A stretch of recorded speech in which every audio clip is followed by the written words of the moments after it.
ये बात कॉलेज के दिनों की है। मैं और मेरा दोस्त रोहित कॉलेज की ड्रामा सोसाइटी का हिस्सा थे। कॉलेज में एनुअल फंक्शन होने वाला था। हमें एनुअल फंक्शन में अपनी परफॉर्मेंस देनी थी।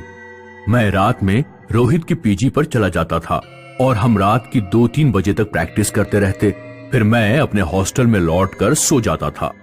गर्मियों के उन दिनों में वैसे तो मैं रात में गाना गाते हुए अपने हॉस्टल तक लौटता था, लेकिन एक रात मेरे साथ कुछ ऐसा हुआ कि उस रात के बाद मैं अपना गाना भूल गया।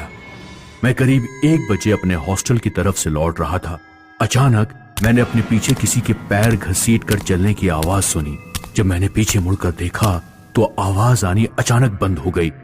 पीछे कोई भी नहीं था। एक हवा का झोंका मेरे मुंह पर आकर लगा। मुझे लगा जैसे आंधी आने वाली है। मैं तेजी से चलने लगा, लेकिन फिर मुझे वही आवाज आनी शुरू हो गई। मैंने डर के मारे और तेजी से चलना शुरू किया। मैं किसी भी तरह जल्द से जल्द अपने हॉस्टल पहुंचना चाहता था। कुछ देर बाद मैं महसूस कर सकता था कि ठीक मेरे पीछे कोई चल रहा है। आखिरकार मैं रुका और मैंने हिम्मत जुटाकर पीछे देखने की कोशिश की। मेरे पीछे सफेद साड़ी में एक लंगड़ी औरत खड़ी थी। मैं उसका चेहरा देखे बिना ही तेजी से भागा। मेरा पैर किसी गड्ढे में फंसा और मैं मुंह के बल गिर पड़ा। एक अजीब सी आवाज आई और मुझे ऐसा लगा कि जैसे कोई चीज मेरे कान में घुस गई हो।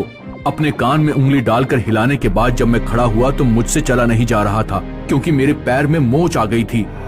मैंने तुरंत फोन करके रोहित को बुलाया और सड़क किनारे बैठकर रोहित के आने का इंतजार करने लगा।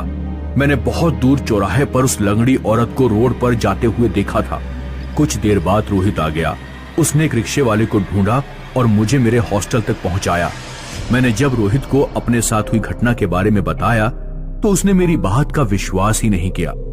मैं उस रोड पर एक दुकानदार को जानता था, जहां से मैं अक्सर कोल्ड ड्रिंक और बाकी चीजें खरीदता था।